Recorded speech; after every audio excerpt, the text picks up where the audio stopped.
توبہ ہر گناہ کا علاج. اور اگر کوئی توبہ کر لے تو پھر اس کو تانا مت دینا کہ پہلے تو تیرا سود کا دھندا تھا، مت تانا دینا. کیونکہ جب کوئی توبہ کر لیتا ہے اللہ اس کو معاف کر. اللہ معاف کر دے، آپ بیچ میں مت آیا کیجیے. اور اگر کوئی سچی توبہ کرے اور اس توبہ پر پھر اس کو اس گناہ پر کوئی آر دلائے، آر، اللہ کے رسول فرماتے ہیں توبہ کرنے والے کو گناہ پہ آر دلانے والا اس وقت تک مرے گا نہیں جب تک کہ اس گناہ میں مبتلا ہو کر وہ ذلیل نہ ہو جائے. اس لیے بہت سارے لوگ داڑیاں رکھ لیتے ہیں، شراب چھوڑ دیتے ہیں، سود چھوڑ دیتے ہیں، زنا چھوڑ دیتے ہیں، تب بھی دوستوں میں ڈسکس ہوتی پہلے تو ایسا تھا، عورتوں میں ڈسکس ہوتی پہلے تو ایسی تھی. یاد رکھنا پہلے جیسے بھی تھی، پہلے جیسا بھی تھا، توبہ نے سارے جرائم معاف کر دی. کیسے کیسے بندوں نے توبہ کی ہے، اللہ نے پھر ان کو کیسے مرتبے عطا کیے. آئیے سود پر بات چلی ہے، اختصار سے اپنے الفاظ کے جامع میں علامہ ارشد القادری کی تحریر کا سہارا لیتے ہوئے ایک بات پیش کرتا ہوں. ایک جوان بصرہ کی زمین پہ رہتا ہے، بہت مالدار ہے، اس دور کا مالدار، اس دور کا دولت مند کروڑوں پتی آدمی اس دور کا. لیکن اس کی کمزوری یہ تھی کہ وہ سود کا دھندا کرتے، لوگوں کو سود پہ پیسے دیتے. آج کل بھی لوگ آرام سے بیٹھ کے کمانا چاہتے ہیں، یہ بات آپ یاد رکھیں. شاید میں نے پہلے کبھی یہاں کہا یا نہیں، علامہ ابن حجر نے اپنی کتاب میں یہاں تک لکھا کہ سود کھانے والوں پر شب قدر میں بھی میں نے عذاب ہوتے ہوئے دیکھا.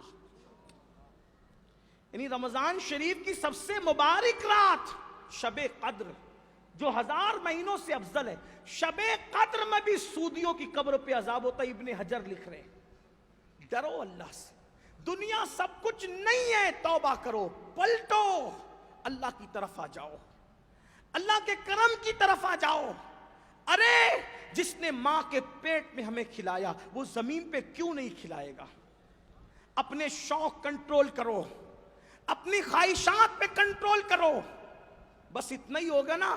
سود کا دھندا نہیں کریں گے تو روزانہ تندوری کھانے کی بجائے دال روٹی کھانی پڑے گی، یہی ہوگا نا. اور کیا ہوگا؟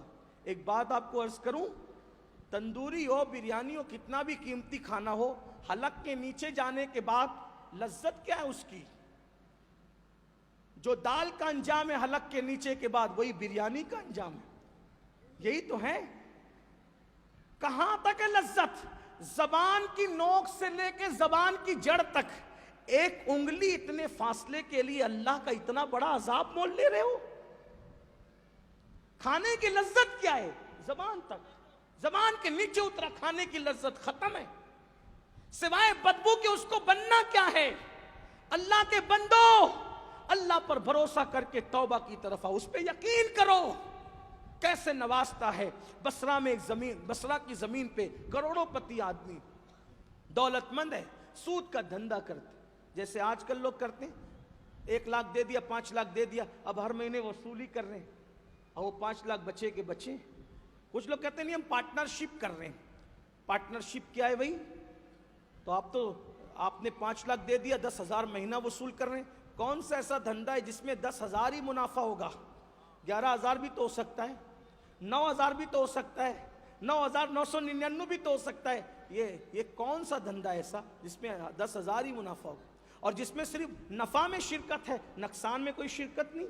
علماء سے مشورہ کرو، جو صحیح مفتیان کرام جواب دینے والے، ان کے پاس بیٹھ کر کے پوچھو کہ کیا طریقہ ہے تجارت کا. فاروق اعظم تو کوڑا لے کر چلتے تھے بازار میں، فرماتے تھے جو خرید و فروخت کے مسائل سے واقف نہیں وہ باہر نکلے بازار سے. یہ آپ کا انداز. حلال کو لازم پکڑو، سارا مسئلہ ختم ہے. پیٹ میں جو جاتا ہے وہی اثر دکھاتا ہے. آج کل لوگ اصلاح معاشرہ کے جلسے کتنے کر رہے ہیں؟ آپ پوچھیے علماء سے، آج سے 50 سال پہلے اتنے جلسے نہیں ہوتے تھے اصلاح معاشرہ کے، لیکن لوگ سدھرے ہوئے تھے. آج تو روز جلسے ہو رہے ہیں، لوگ سدھرتے کیوں نہیں؟ بڑی معذرت کے ساتھ پیٹ کے اندر جو حرام چلا جا رہا ہے نا، پیٹ کے اندر، تو وہ حرام وہی اثر دکھا رہے ہیں. اور اس کے بعد ایک بات کہوں، برا لگے تو معاف کرنا، خاص طور پہ اہل ممبر معاف کرنا، اہل ممبر معاف. عوام تو حرام کھا ہی رہی ہے. جلسے میں مقرر کو بلاتے ہو، پیر صاحب کو بلاتے ہو، علماء کو بلاتے ہو، تو یہ نہیں دیکھتے کمیٹی کے لوگ کہ اسے محلے کا سیٹ حلال کماتا ہے کہ حرام کماتا ہے. اے سی لگی ہے نا تو وہیں پہ رکاؤ, گدے ہیں نا تو وہیں پہ رکاؤ, کھانے کا انتظام وہی اچھا کرے گا وہیں رکاؤ, چاہے پھر وہ حرام کرتا ہو. اب آنے والے پیر لوگوں کو تو نہیں معلوم ہوتا, مقرر کو تو نہیں معلوم ہوتا, خطیب کو تو نہیں معلوم ہوتا, یہ کمیٹی والے اس کے ذمہ دار ہوتے. آپ لوگ ایسے نہیں ہیں, لیکن حالات ہندوستان کے ہیں ایسے. صدارت بھی دیں گے تو حرام دھندا کرنے والوں کو, اور پھر کان میں آ کے بولیں گے تھوڑا سا ذرا سنبھال لیجئے گا. لو, جلسہ کرنا فرض نہیں ہے, حرام سے بچنا فرض. اللہ کے رسول صلی اللہ علیہ وآلہ وسلم نے فرمایا لوگوں پہ ایک وقت ایسا آئے گا کہ سب سود کھائیں گے. آقا نے فرمایا تنبیہ الغافلین کے اندر یہ روایت, سب سود کھائیں گے, سب سود کھائیں گے. صحابہ نے پوچھا حضور سب کھائیں گے؟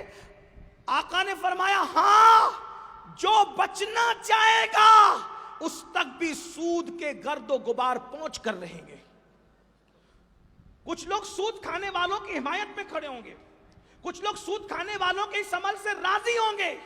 میں کہتا ہوں, آپ کو کہتا ہوں, عوام تو بگڑ گئی ہے, لیکن اگر آپ اپنے مقرر کو بلاؤ, مشائخ کو بلاؤ, بزرگوں کو بلاؤ, تو اے سی پنکھے دیکھتے ہو اچھی بات ہے, یہ تمہارا اپنا مزاج ہے, لیکن اس سے پہلے حلال دیکھو.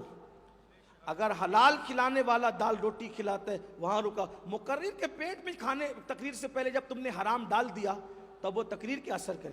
اس کو نہیں پتا ہے, میں اس کو نہیں کہہ رہا, وہ مجرم نہیں, وہ تو دور سے آیا, لیکن ذمہ داری تو آپ کی ہوتی. آپ نے مسجد کے متولیوں کو ان کو بنا رکھا ہے جن کے حرام دھندے, کیونکہ وہ مالدار ہیں. یعنی ساری مالداری کا آج سکہ چل رہا ہے, تو پھر اوروں میں ہم میں فرق کیا ہے؟ کل تقوی دیکھ کر مسجد کا متولی بنایا جاتا تھا, آج دولت دیکھ کر بنایا جاتا.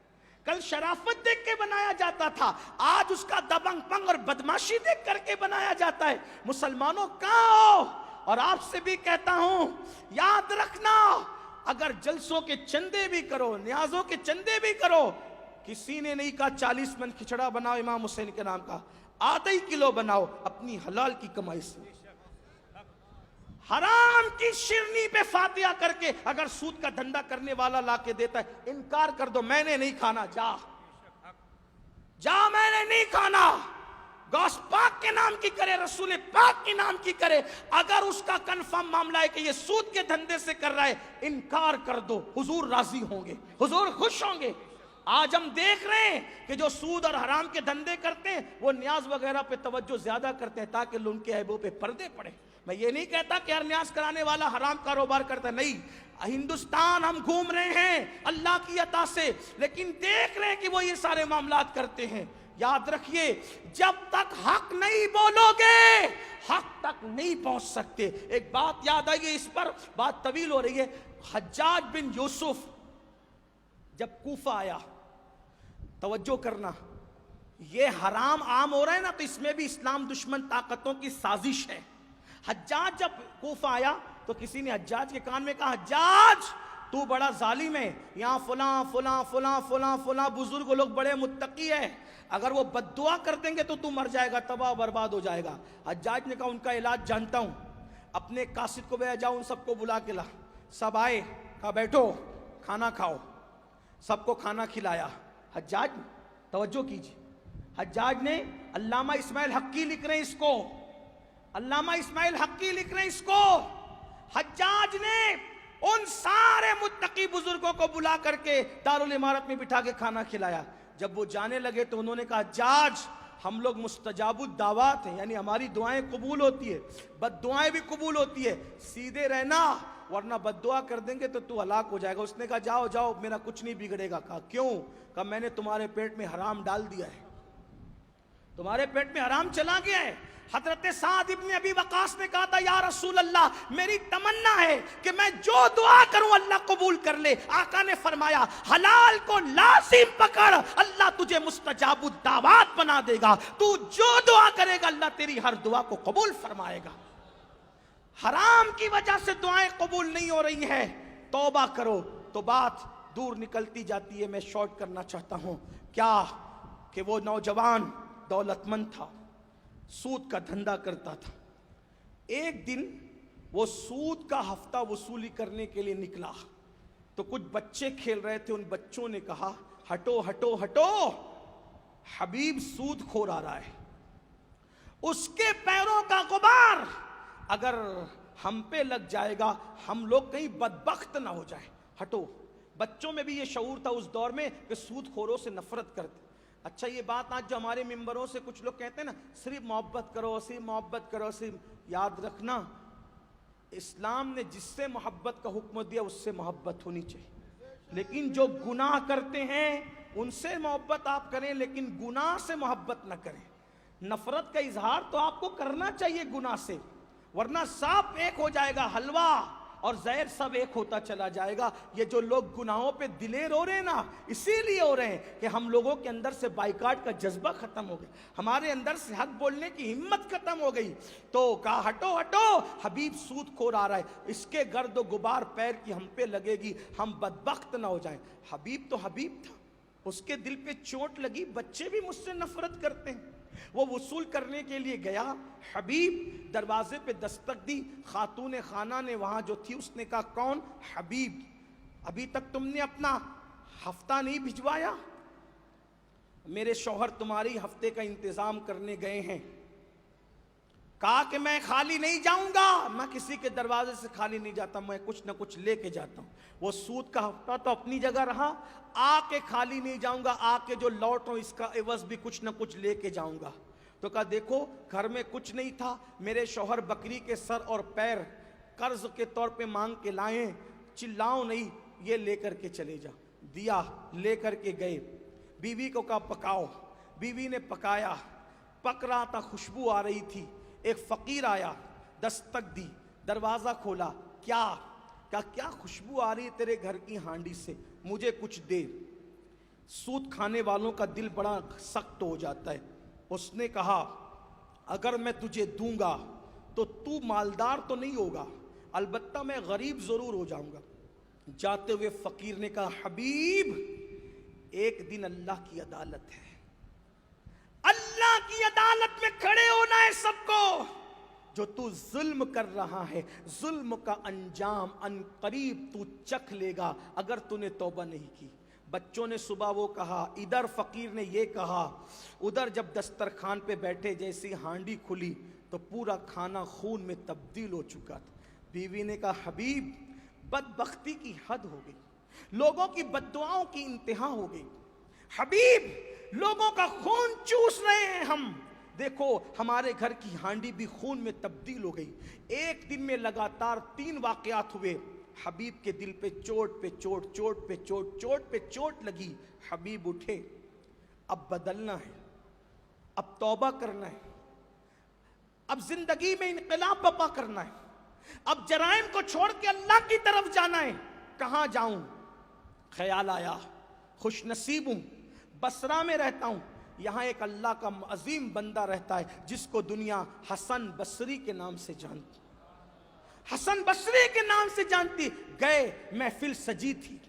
ہمارے بزرگوں نے لکھا کہ محفل میں امام حسن بصری اپنے مخصوص لب و لہجے میں, امام حسن بصری اتنے اچھے خطیب تھے کہ مولا علی فرمایا کرتے تھے بصرہ میں جب تک حسن بصری ہے کسی کو خطاب کرنے کی اجازت نہیں دوں گا. اتنے عظیم خطیب تھے, خطاب کرتے مخصوص لب و لہجے میں کہہ رہے تھے لوگو توبہ کر لو, لوگو توبہ کر لو, لوگو توبہ کر کے اللہ کی طرف پلٹ جاؤ. یہاں تک فرمانے لگے لوگو میرا اللہ کریم ہے, جو اس کی طرف ایک قدم بڑھتا ہے اللہ کی رحمت اس کی طرف ہاتھ پڑتی ہے, اللہ کی طرف کوئی چل کے آتا ہے خدا کی رحمت دوڑ کے جاتی ہے. توبہ کر لو. اگر آج کی تاریخ میں تم کیا حبیب سود خور بھی توبہ کر لے تو اللہ اس کو بھی معاف کر دے گا. اتنا سننا تھا,